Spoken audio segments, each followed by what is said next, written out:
دا په پنډۍ او اسلام آباد کې جوړېږي. د پاکستان اشرافیه زما د وینې قدر ورسره نشته دی.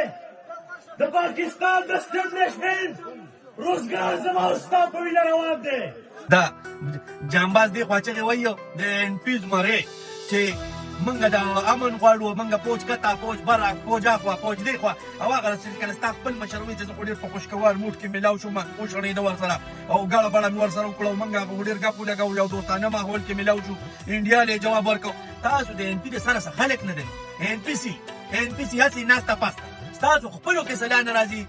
بلوچستان کې یو څه کېږي، پښتونخوا کې بل څه کېږي. ته چې د امن غواړې ته یې چا نه غواړې. ستا یې ملولي ورسره هغه رانه ناست و امن به یې ترې غوښتی و که نه. ورته به یې ویلي و که نه ملولي خو بس نن سبا خو هغه فوج دغه کوي داسې و داسې خو بس مړه چې د پښتنو مشر کېږي تباه دی.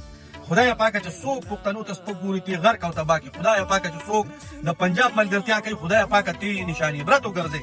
خدای پاکه تې نیست او نابود کړي.